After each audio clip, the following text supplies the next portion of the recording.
జగన్మోహన్ రెడ్డి గారి హయాంలో కల్తీ మద్యం ఆయన ఓడిపోవడానికి కూడా ఒక కారణమైన ఈ మాట అది పచ్చి అబద్ధమంట. నిజం, జగన్మోహన్ రెడ్డి గారి హయాంలో కల్తీ మద్యం అనేది ఎక్కువగా జరిగింది. కొన్ని వేల మంది ప్రాణాలు పోయాయి, చాలా మంది ఆరోగ్యాలు గొల్లైపోయాయి అని ఒక దుష్ప్రచారం అయితే చేసింది ఇప్పుడున్న అధికారం ఉన్న కూటమి ప్రభుత్వం. అది దుష్ప్రచారమేనని కేంద్ర హోంశాఖ NCRB national crime records bureau అనే ఒక నివేదిక అయితే ఇవ్వడం జరిగింది 22-23కి. కాబట్టి ఇంత దారుణమైన అబద్ధాన్ని ఒక రకంగా అల్లి జనం మీద వదిలేశారు. కానీ అదే నిజమనుకున్నారు చాలా మంది ప్రజలు కూడా. కాబట్టి జగన్మోహన్ రెడ్డి గారి ఓటమిలో ప్రధాన కారణాలు ఇది కూడా ఒక కారణమని నా అభిప్రాయం. కాబట్టి అసలు జగన్మోహన్ రెడ్డి గారి హయాంలో కల్తీ మద్యం అనేది లేదంట. ఏంటనేది వివరాలు చెప్తాం. జగన్మోహన్ రెడ్డి గారి హయాంలో ఇచ్చినటువంటి మద్యం అంతా కూడా సురక్షితమే, దానివల్ల ఎలాంటి చెడ్డ లేదు, ఎలాంటి దుష్ప్రభావాలు లేవని కేంద్ర హోంశాఖ మంత్రిత్వ శాఖ ఏదైతే ఉందో అదే తేల్చింది వాళ్ళ నివేదిక. కాబట్టి ఒక అబద్ధం బట్టబయలైందని చెప్పాలి. ఇంకా వివరాలకు వెళ్దాం. వివరాలకు వెళ్ళే ముందు నా రిక్వెస్ట్ ఉంది, ఫస్ట్ లైక్ చేయండి. లైక్ చేస్తే నాకు మోటివేషన్ ఉంటుంది, ఎక్కువ మందికి ఇన్ఫర్మేషన్ షేర్ అవుతుంది. కొత్తగా మన ఛానల్ చూస్తే పక్కగా సబ్స్క్రైబ్ చేయండి. మీ అమూల్యమైన అభిప్రాయాన్ని కామెంట్ రూపంలో తెలియజేయండి. ఏంటంటే జగన్ గారు ఓడిపోవడానికి ప్రధాన కారణాలు ఇది కూడా ఒక కారణమని అంటాను నేను. ఏదైతే మద్యం నిమిత్తం రేట్లు బెగ్ చేశారని, ఏంటి మద్యం కల్తీ మద్యం మనం మామూలుగా ఏంటిది డైరెక్ట్ ఏదో సీసం పోసేస్తున్నారని రకరకాలుగా ఒకటి కాదు రెండు కాదు విభత్సమైనటువంటి ప్రచారం చేశారు. అవునా కాదా? కాబట్టి అలాంటి ప్రచారాన్ని ఇప్పుడున్న కూటమి ప్రభుత్వంలోని కేంద్ర హోంశాఖ నేషనల్ క్రైమ్ రికార్డ్స్ బ్యూరో ఒక నివేదిక ఇచ్చింది. అదేమీ కాదు, జగన్మోహన్ రెడ్డి గారి హయాంలో మద్యం చాలా సురక్షితం, మంచిదే, దాంట్లో ఎలాంటి కల్తీ లేదు అని ఒక క్లీన్ చిట్ అయితే ఇవ్వడం జరిగింది.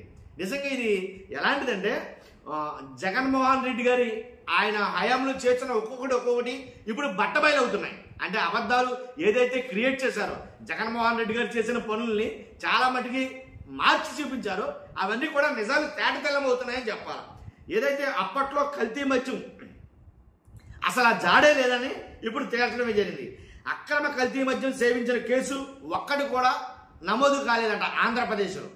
తర్వాత ఏ ఒక్కరూ అస్వస్థతకు గురి కాలేదంట, ఎవరూ మరణించలేదంట. ఏ ఒక్కరూ అస్వస్థతకు గురి కాలేదు, ఎవరూ మరణించలేదు. కల్తీ మద్యం తాగి వేల మంది మృతి చెందారని చంద్రబాబు నాయుడు గారు, అలాగే పవన్ కళ్యాణ్ గారు, ఇలా మిగిలిన నాయకులందరూ కూడా ఓకదప్పుడుగా మాట్లాడారు. అప్పట్లో జగన్ గారి హయాంలో కల్తీ మద్యం తాగి వేల మంది అస్వస్థతకు గురయ్యారు, చనిపోయారు, ఇలా ఎవరికి తోచింది వాళ్ళు వివచ్చంగా మాట్లాడారు. చంద్రబాబు నాయుడు గారు కావచ్చు, పవన్ కళ్యాణ్ గారు కావచ్చు, ఆ నేతలంతా కూడా.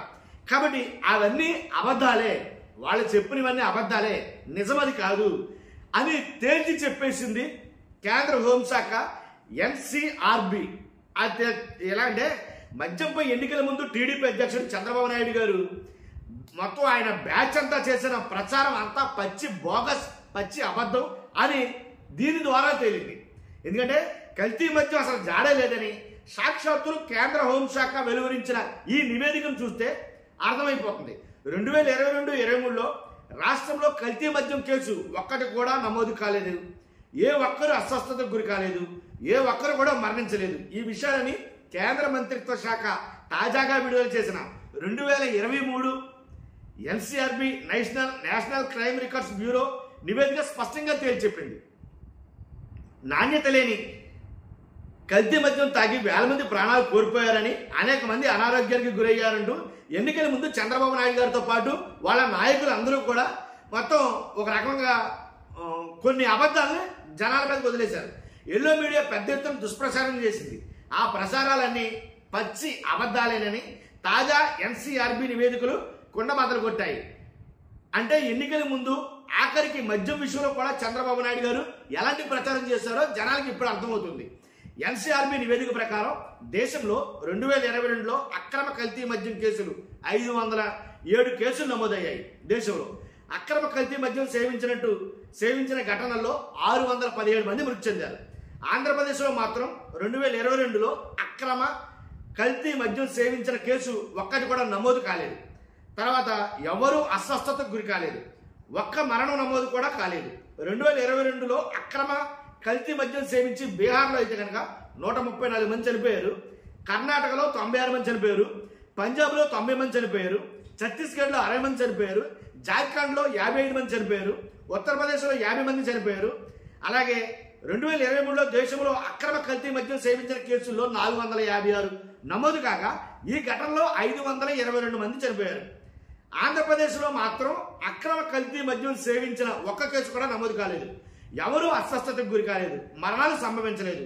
2023లో అక్రమ కల్తీ మద్యం సేవించిన సంఘటనలో అత్యధికంగా జార్ఖండ్లో 194 మంది మరణించగా కర్ణాటకలో 79 మంది, బీహార్లో 57 మంది, ఛత్తీస్గఢ్లో 37 మంది, పంజాబ్లో 33 మరణాలు సంభవించాయి. హిమాచల్ ప్రదేశ్లో 25 మంది మృతి చెందినట్లు NCRP national crime records bureau తెలియజేసింది.